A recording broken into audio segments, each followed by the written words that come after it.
Welcome back, viewers, and thank you for staying tuned.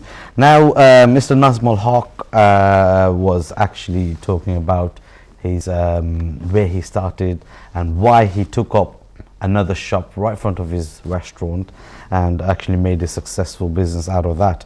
But the point is that we've spoken before the break, which was, I think, is very important, and I need to repeat this or put it in a different word. Actually, he had a very difficult time knowing that somebody else, another competitor, is coming right opposite him. The property had car parking space, it has so many more benefits than his business, and he felt like a sense of threat about it. So it's something that's happening to them at that time was negative, you know, that what he's done. He looked back and he thought to himself, hold on, you know, what can I take out of this, you know, what can I do in order to stop this competitor coming in. Now, viewers, just see the way business people think here, and this is one I think a thought of or a successful businessman would do. It's just a trait of a successful businessman. What he did is he went out and looked for what other opportunities there are in this area, what sort of businesses it can do, and he came up with the idea of a grocery business, and he's done this grocery business there. So something that's negative happened, what has he done? He's pulled positive out of it.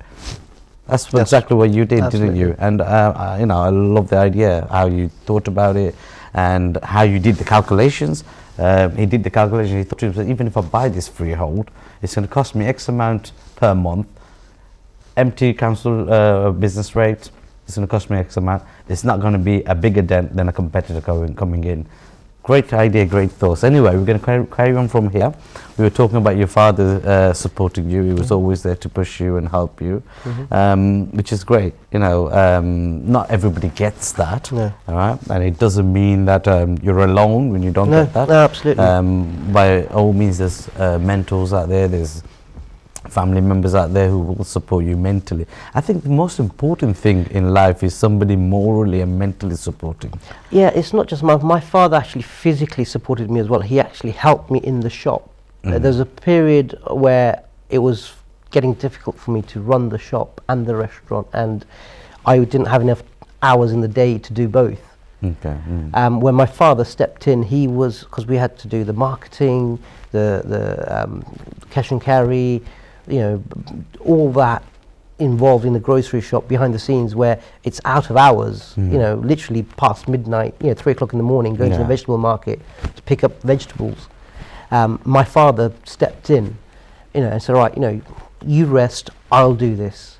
Wow. So another thing I really admired about you is that you actually took up another job, not for the sake of money, but the sake of knowledge, just to learn how the grocery side works, not the outside, the internal stuff. You know, so you took up a job in Tesco's, and you've dedicated your time, investment. That is your investment for the business, and then you came back with that knowledge and started your grocery shop. How long did that take, the process of learning? I worked in Tesco. Well, process of learning, I'd say it's still going on. You could never learn enough.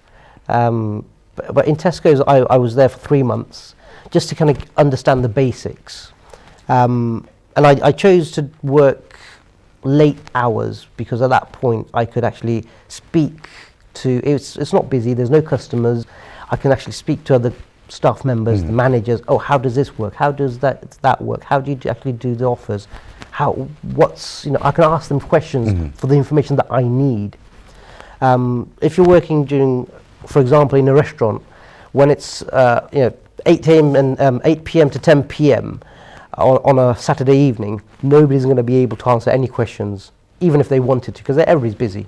When it's not busy, Sunday afternoon, everybody's, you know, it's quiet. You can ask the chef, how do you do this? How do you do that?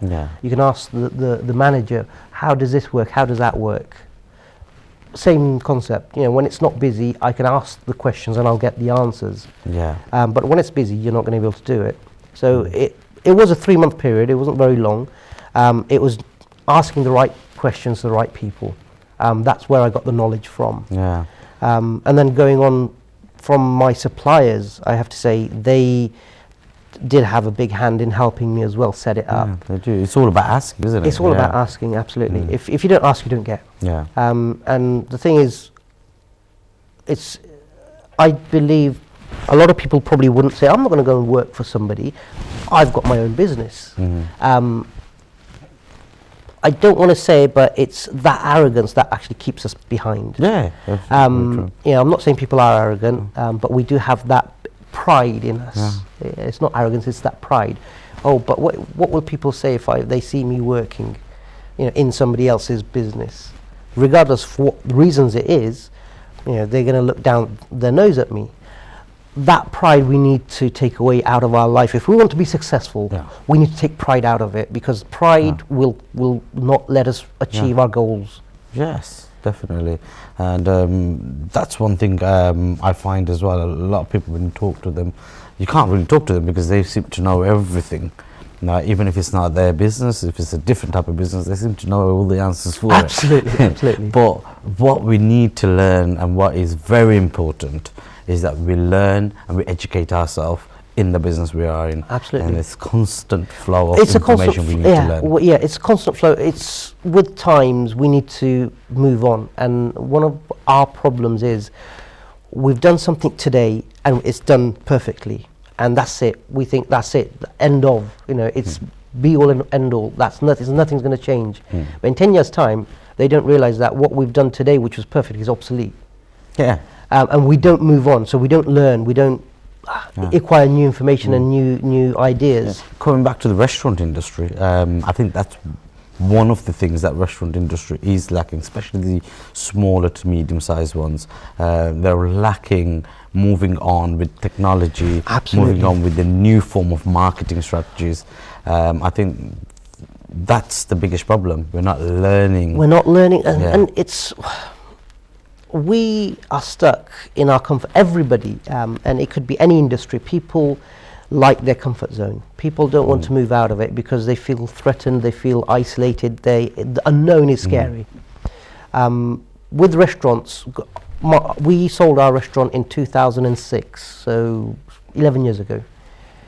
11 years ago when I sold it, I had EPOS system in my restaurant in that day. We actually had EPOS system running our restaurant. From there, 11 years on, I can see now people actually moving towards EPOS systems and electronic waiter pads and so on and so forth. And this is the Indian industry literally a decade behind. A decade behind, exactly, yeah. And this is one of the reasons of our downfall. We are struggling in this industry because we're not moving on with times. We still think that we need an Indian, Bengali or Indian-speaking, Asian chef to do the cooking. We need Asian staff. We don't. We need to move on from that. We need to move on with the times. We need to see what's good for my business, not what's comfortable for me. Okay, I don't know if it's right for me to say this or not, but this is a conversation I had just before the show with somebody about the restaurant trade. There's a lot of non-Bengali restaurateurs opening up with very big restaurants, mainly from the Pakistani community now, and they're opening very big restaurants and everything, and they're taking on Bengali chefs, right? And what the Bengali chef is doing is training their people from their community, and then all of a sudden we see we've mentioned 4 restaurants, and I'm sure there's so many more. They've actually taken on the chef. They've got the chef to teach and train their people, and our chef is back again looking for a job in an Indian restaurant, in a Bengali restaurant. Right. So we need to start thinking what we're doing. Because our industry is being taken over, and we are the leader of the Bengali Korean industry. Bengalis are the leader of Korean industry, and this is slowly but surely is being taken over. It is being taken over. Yeah. And the fact that you sold your business, you mentioned, is that one of the reasons? One of the reasons was the lack of staff enthusiasm. In those days, it was difficult. Oxford's a small town. It's not highly populated with Asian ethnic people. The year I sold, I had a majority of mix employees, English, Polish, French, and Bengalis, obviously, because I couldn't, especially waiting staff. In the kitchen, I had Bengalis predominantly, but I had a mixture of waiting staff because it was a staff problem. The reason for selling was I had enough of trying to juggle two businesses, because restaurant trade is something, if you're doing in the restaurant industry, you're in the restaurant industry. You can't do anything else. You know, time-wise, it's just awkward hours, long hours, and it doesn't leave room for family time. Especially when you don't have the right staff in place. Absolutely. It's quite difficult. Absolutely. Yeah. Especially if you're living in an area where there isn't enough of your people in the community to manage your business, then it's quite difficult. It is quite difficult. And to be honest, I saw that the curry industry was actually going downhill in the sense because of staff, because of immigration issues, because of lack of the way people are portrayed to the customers. You know, the Indian restaurant is portrayed to the customer is, let's go out for a curry and a beer, it's cheap. But we're not. The cost of our food is not cheap. And my prices were in 11 years ago, my chicken curry was £8, where people were selling it at £5, I know. £6 at the best. I know. I don't think they're doing their cost per dish. Yeah, cost per dish isn't happening. I've always made sure that my costing was correct, and actually the bottom line was in a positive figure. My accountant, I have to say, he's not Asian, he's a white man, and retired now, but very good. He always used to say to me, Nazmul, turnover's vanity, profit is sanity. And what we always say, oh, I'm doing X amount a week, I'm doing £5,000, I'm doing £10,000, I'm doing £20,000, means nothing. It's all in vain. If you don't have anything at the end of it, after paying everybody, Exactly, it's pointless you doing £20,000 a week business when in 3 months' time you're struggling to pay your VAT quota. Yeah. Very true. Why do it? You know, you're not in business to struggle for your VAT quota, because that wasn't your money anyway. Okay. Very true, very true. Thank you very much. I know you mentioned about comfort zone earlier on. You know, people want to stay in their comfort zone. And here's something, viewers, I want to say to you. You know, the likes of Les Brown, the likes of Tony Robbins, within their speeches, they're always, saying that, if you're in your comfort zone, there's something wrong. Yeah. You shouldn't be comfortable when you're in business. No. To strive for success, you need to get out of your comfort zone and succeed. That's the only way. And the other thing is, fail to succeed. Yeah, fail to succeed. That's the way forward. Anyway, viewers, we're going to go to a break again. Stay tuned and we'll see you after the break.